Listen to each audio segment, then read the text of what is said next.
Salut tout le monde. Je commençais à me demander si c'était pas une bonne idée de faire du face caméra. Alors du coup, j'ai engagé un caméraman pour voir ce que ça donnait. Et si vous vous demandez pourquoi je suis pas en face caméra maintenant, ben en fait, Tu fais ma verticale! Ouais, pis, ouais. C'est le même ça tient qui sa cave. Toi, avec du tape, on va prendre du tape et tu vas filmer à l'horizontale comme une bonne personne! Ben t'as pas de tape! On va s'en trouver, tu crises de tape! Ben là, y'en a pas, fait que c'est en vertical! Ouais, c'est ça le problème, c'est la verticale, Chris! Arrêtez, je vais pleurer. La gueule! bref, pour ceux qui ont encore des oreilles, bienvenue à la théorie des grands fans. Aujourd'hui, on parle de Skyrim.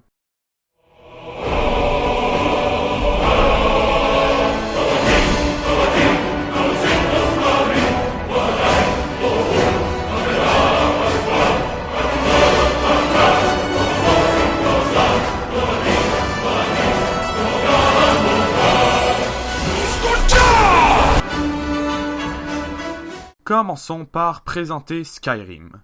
Skyrim, c'est un jeu, mais c'est aussi un pays appartenant à l'univers des jeux Elder Scrolls où vous pouvez incarner l'enfant de dragon ou Dovahkiin dans la langue draconique. L'univers d'Elder Scrolls étant extrêmement riche, on va voir plusieurs théories par-ci par-là.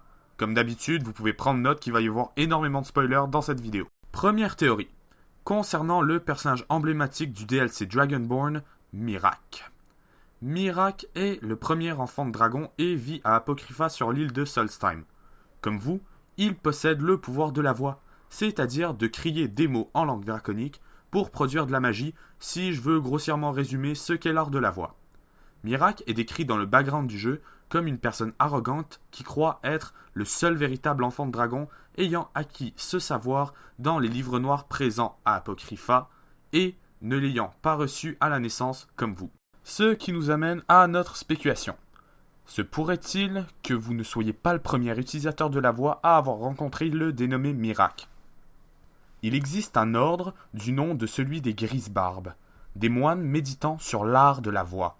Le général nordique Jörgen Parlevent en est le fondateur. Il est connu comme étant le plus puissant d'entre eux, cependant, les circonstances de sa mort restent très vagues. Aurait-il affronté Miraak de la même façon que nous l'avons fait?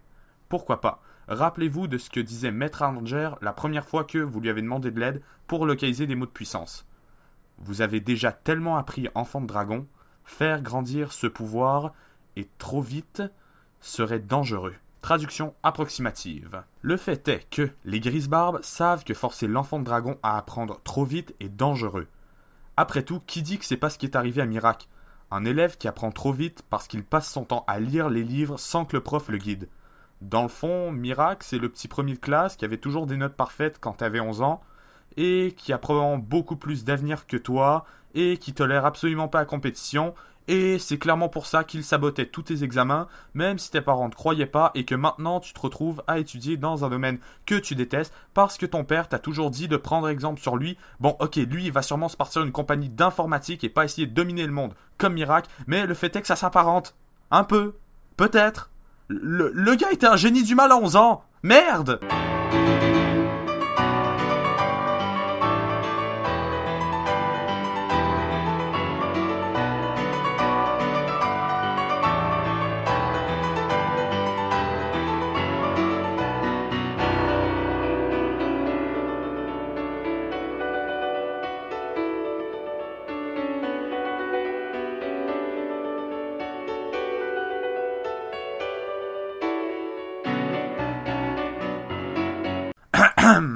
Oui, Miraak. Miraak aurait donc fait face au premier chef des Grisbarbes et aurait remporté ce combat.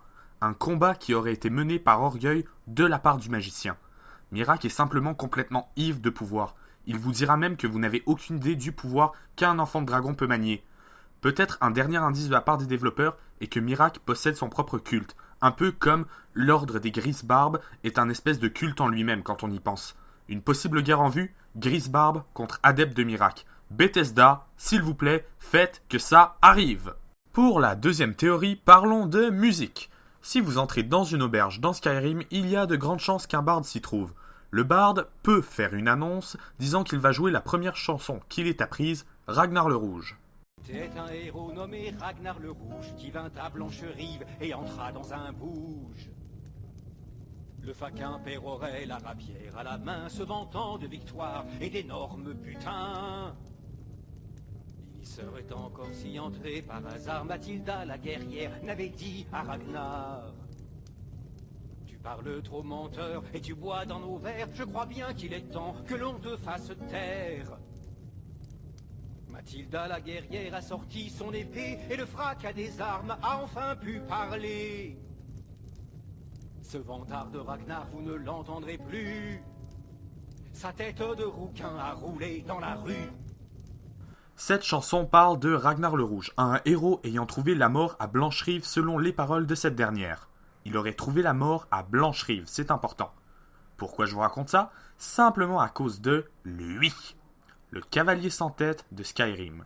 Les fans de Tim Burton, comme moi, auront remarqué l'easter egg selon lequel il est tiré du long métrage que je préfère de Tim Burton, Sleepy Hollow.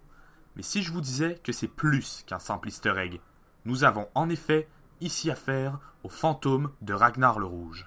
Sur le forum du jeu, on dit qu'il apparaît près de Blancherive, lieu de sa mort. Il porte une armure de plate et monte un cheval. Il y a donc énormément de chances qu'il ait été un guerrier de son vivant. De plus, le nom Ragnar vient de Ragin, conseil, et Ari, armée. Armée, comme le fantôme, bien que je ne trouve pas de signification pour le mot conseil. Mais un prénom, c'est un prénom.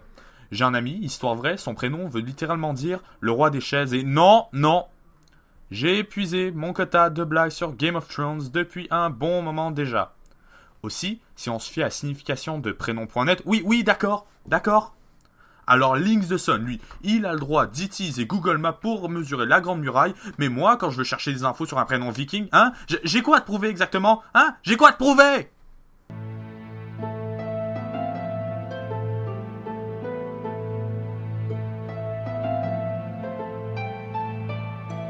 Oh, mais ferme-la, montage!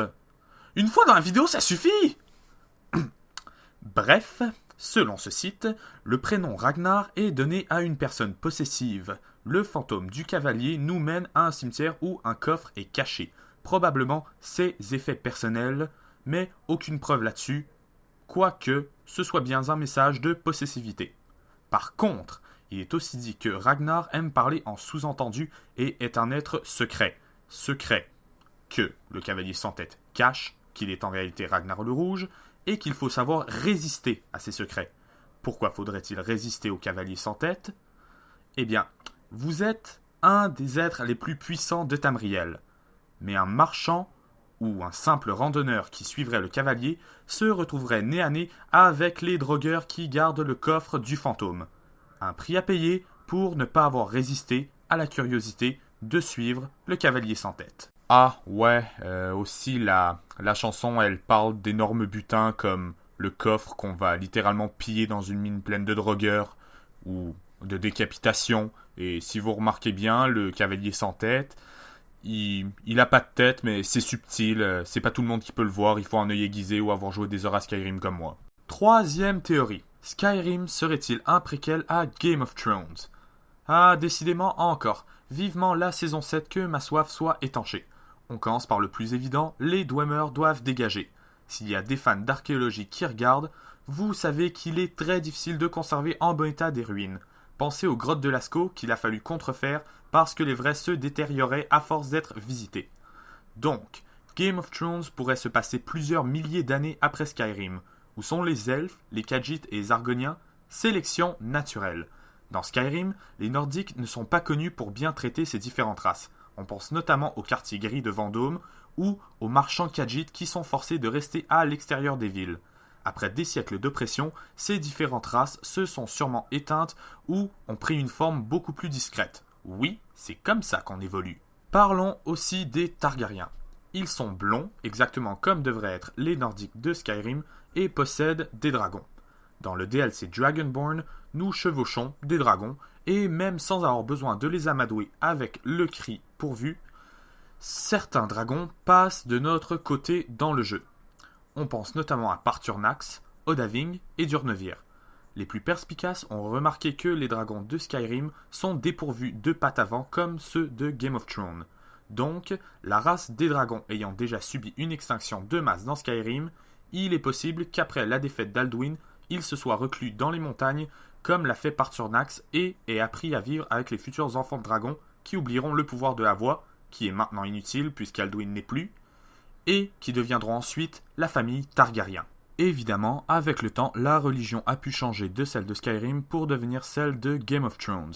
Je sais pas si la différence de religion est suffisante pour démonter ma théorie, surtout quand on pense que la mythologie grecque est devenue la mythologie romaine dans la vraie vie, mais quand on regarde les univers, Game of Thrones et Skyrim partagent tous deux des zombies de glace, des loups blancs et noirs, des esprits de la forêt, des visions du passé, une guerre qui marque l'histoire, des dirigeants assassinés, le thème du nord et du froid, une ligue d'assassins utilisant une certaine forme de magie, l'illusion pour Skyrim, la métamorphose pour Game of Thrones, bien qu'utilisée dans le but de tromper et non d'intimider pour la plupart du temps, les deux sont relativement similaires à mon avis. Dans Skyrim, il y a les compagnons des guerriers nordiques qui se transforment en loups-garous. Dans Game of Thrones, on a une famille de guerriers nordiques qui adoptent le symbole du loup.